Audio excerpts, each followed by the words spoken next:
Gimana? Masih malas membacakan Anda? Hehe. Oke, lanjut. Kali ini bahasanya cukup sedikit. Cuma 4 bahasan, yaitu organisasi ruang, hubungan pada ruang, pembagian zoning berdasarkan sifat, dan sirkulasi pada tapak. Bahasan pertama, organisasi ruang. Organisasi ruang merupakan pembagian tata ruang pada bentuk yang sudah ada. Organisasi ruang berfungsi untuk memahami bagaimana terjadi hubungan antar ruang. Konfigurasi ruang dapat dimanipulasi untuk membentuk suatu daerah atau volume ruang itu tersendiri. Pengorganisasian bentuk mempengaruhi kualitas visual dari ruang yang terbentuk. Di sini dibagi menjadi 5 jenis. Organisasi terpusat. Organisasi terpusat itu sebuah ruangan dominan terpusat dengan pengelompokan sejumlah ruang sekunder. Ruang dengan organisasi terpusat dan bersifat mempersatukan ini umumnya memiliki bentuk teratur dan memiliki ukuran yang cukup besar untuk mengumpulkan sejumlah ruang sekunder di sekelilingnya. Ruang dengan organisasi terpusat dan bersifat mempersatukan ini umumnya memiliki bentuk teratur dan memiliki ukuran yang cukup besar untuk mengumpulkan sejumlah ruang sekunder di sekelilingnya. Jadi ruangan ini berada di tengah sebagai pusat atau sentral dari ruangan lainnya.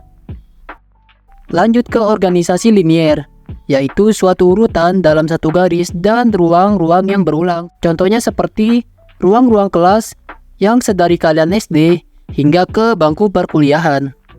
Lanjut yang ketiga, organisasi radial.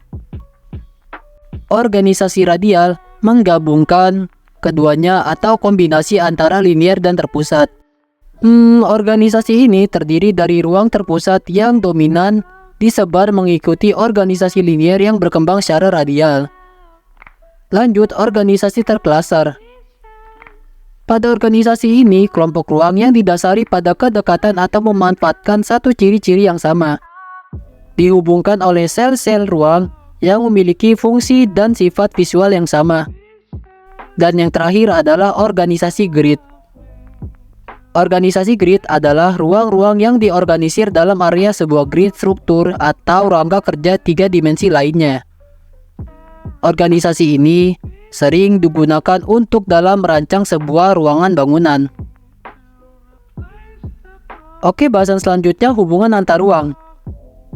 Suatu bangunan yang memiliki ruang apabila ditempati atau dihuni, maka akan terjadi suatu hubungan timbal balik antara ruangan dengan penghuni tersebut. Sebuah ruangan pasti memiliki hubungan dengan beberapa ruang lainnya.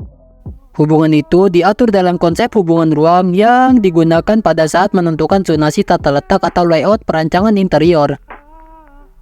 Terdapat 4 jenis ruang antara lain. Yang pertama, ruang di dalam ruang. Pada jenis hubungan ruang ini, ruang yang lebih besar berfungsi sebagai suatu daerah 3 dimensi untuk ruangan kecil di dalamnya. Contohnya seperti stand pameran yang berada pada suatu gedung. Gedung ini sebagai ruangan utamanya dan stand pameran menjadi ruangan di dalam ruangannya. Selanjutnya, ruangan yang saling berkaitan. Ruangan yang saling berkaitan yaitu hubungan ruang saling berkait dihasilkan dari overlapping 2 daerah ruang yang membentuk suatu daerah ruang bersama. Oke, selanjutnya ruang yang saling bersebelahan. Ruangan yang bersebelahan adalah jenis hubung ruang yang paling umum. Ruang yang bersebelahan adalah 2 ruang yang berdekatan, bersampingan yang dipisahkan atau dibatasi dengan tembok dan biasanya memiliki fungsi yang sama, tetapi digunakan oleh pengguna yang berbeda. Dan yang terakhir adalah ruang yang dihubungkan dengan sebuah ruang bersama.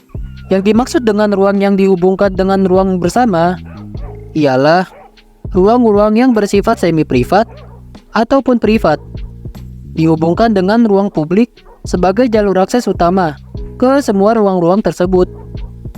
2 buah ruang bisa saling mengandalkan sebuah ruang perantara untuk menghubungkan mereka.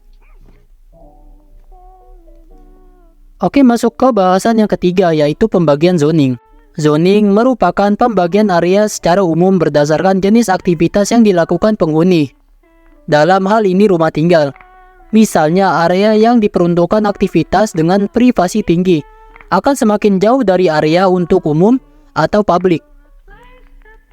Zona merupakan area tertentu yang meliputi kelompok aktivitas dan fungsi tertentu yang saling berhubungan.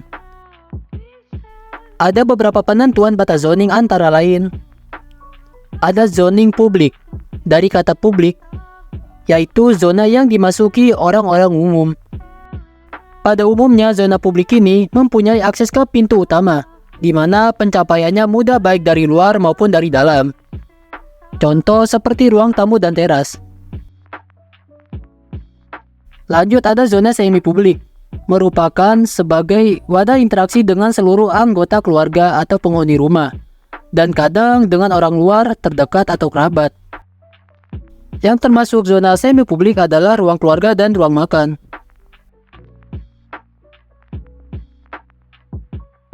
Lanjut, yang ketiga ada zona privat, merupakan zona yang biasa hanya diakses dan digunakan oleh anggota keluarga saja atau penghuni rumah. Yang termasuk zona pribadi antara lain seperti kamar-kamar kalian dan ruang kerja tentunya. Lalu ada zona semi privat, yang merupakan zona biasanya hanya diakses dan digunakan oleh anggota keluarga atau penghuni rumah dan kerabat terdekatnya. Contoh zona semi privat ini antara lain ada ruang musik, ruang bioskop pribadi, dan tentunya ruang hobi. Dan zona terakhir adalah servis. Zona servis ini berfungsi untuk melayani semua zona yang ada di dalam rumah. Yang termasuk dalam zona servis ini adalah dapur, kamar mandi, kamar ART atau asisten rumah tangga, dan gudang. Biasanya dalam menggambar zona ini dapat menggunakan metode bubble. Diagram bubble digunakan untuk membuat dan merancang konsep berikutnya yang dikembangkan melalui proses desain landscape yang terdiri dari serangkaian lingkaran atau bentuk bulat yang digambar di atas kertas. Untuk menunjukkan ruangan apa yang saling berkaitan tentunya. Informasi dalam diagram bubble digunakan untuk membuat dan merancang konsep berikutnya yang dikembangkan melalui desain landscape. Setiap bulatan merupakan perwakilan dari tiap ruangan yang ada dalam perencanaan. Besaran bulatan menentukan prioritas kegiatan atau menjadi pusat aktivitas, dan garis-garis yang menghubungkan merupakan intensitas kebutuhan dari penghuni. Oke, bahasan terakhir ada sirkulasi pada tapak. Sirkulasi dapat diibaratkan sebagai alur berenang yang menghubungkan ruang-ruang pada suatu bangunan atau suatu rangkaian ruang interior maupun eksterior. Dengan cara tersebut, kita dapat mengalami dan merasakan tatanan ruang. Hubungan ruang-ruang yang dilewati akan mempengaruhi persepsi kita tentang bentuk dan ukuran ruang suatu bangunan. Sirkulasi juga dapat diartikan dengan lintasan, bidang, maupun ruang penghubung. Dengan mengetahui kegiatan atau aktivitas individu di dalam rumah, sirkulasi dibuat untuk membantu menentukan peletakan pintu dan jendela. Sekian dari aku, terima kasih yang sudah mau menonton dan belajar pada pembelajaran desain interior. Kita ketemu lagi ya di bab selanjutnya. Bye.